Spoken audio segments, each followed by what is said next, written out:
I'm Steve, Woodworking Masterclass. You know, I got a lot of emails about people asking for tips, tricks and techniques they can use in the workshop. So what I've decided to do is put together a program that I call Good Things Come in Threes. If you can hear that, that's Bob chewing a bit of wood behind me. And what I've put together is a set of tips, if you like, that revolve around one particular topic. What I want to do in this very first one of Good Things Come in Threes is talk about water in the workshop. Thanks, Bob. You just knocked the camera. First of all, getting water into the workshop. Now, if you're like me, my shed's a fair way from a tap, so it gets pretty costly to get a plumber in just to put water into the shed, because I really can't justify that to the wife. What I've got is a couple of the 20-litre drums, a bit of hoses, connections, and a drain. Very simple. All I have to do to fill it up is just come in here with a couple of buckets, fill it up with a bucket, and then I've got water again. And that generally lasts me for a couple of months. And it's actually at my sharpening station. This is how you get the water.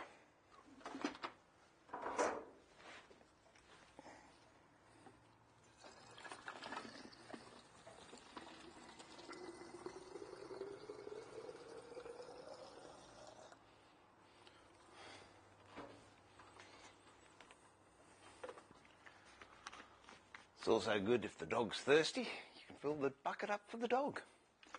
That's the first tip, water in the shed. Second thing, what you can do with water. Firstly, get yourself a good atomising bottle. And the difference between a good one and an ordinary one is about $1 or $2. But get one that atomises really well and doesn't break the first or second time you use it. Here's a trick I've been using for years. Have you ever been planing timber and all of a sudden it slips in the vise, so you might be doing a bit of carving or any sort of wood working in a vise, and all of a sudden your workpiece slips? Here's the cheapest way you can go about keeping stuff tight in your vise. Watch this. What I have here is a 9-litre bucket of water, and it's full to the 9-litre mark.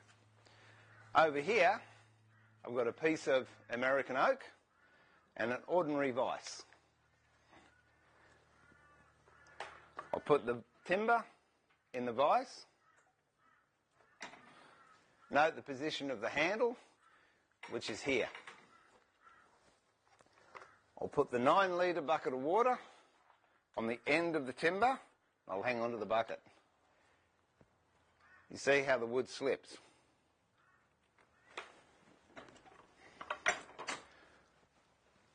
This tip in itself is worth the price of admission.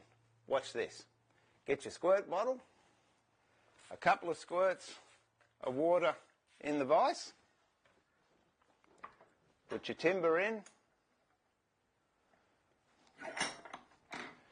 handles in the same position, put the bucket of water on, and there you have it. In fact, the water's starting to dribble out.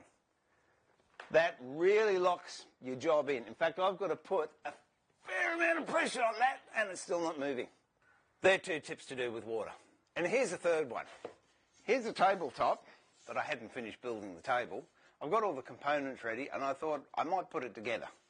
When I actually looked at the top, oh dear, it's got a very slight bow in it. It's not dead flat. There's about, a mil, I would say, worth of cup in this. A lot of people would throw it away in frustration, or try and pull it down with screws, and that would split the timber, or they'd put it through the thicknesser, or try and replane it. Well, here is a fantastic way of flattening out cups in timber. The way I remember which side to put the water is if you look at a cupped piece of timber. Actually, I'll show you with a piece of paper. Say this is a cupped, exaggerated, but a cupped piece of timber. Now, to me, that looks like a cattle trough. So what do you do with cattle troughs? You put the water into the trough. So I would fill this part with the water, not that part. So pretend if it's cupped, or it's like a cup, or it's a trough, that's where you put the water. In this situation, my top has cupped that way, So what I do is just give it a really good spray with water.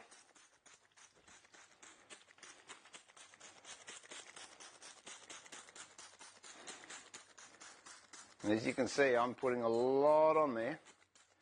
You could actually tip it on from a bottle if you like. So that's drenched. What I'm going to do is leave it now on the bench like that, and we'll give it half an hour to an hour, and then we'll see how flat it's become. There you go. I popped away and had a spot of lunch, so I've actually been gone for an hour, and in that time, this board is now dead flat. Before, I could rock it, and if you can see there, there's absolutely no movement there whatsoever. 3 great things to do with water, inexpensive but very effective. This is Steve, pulling the shed door down for another day and saying to remember to keep it sharp, but more importantly, keep it safe. And I look forward to your company when I share the next segment in Good Things Come in Threes. Bye for now.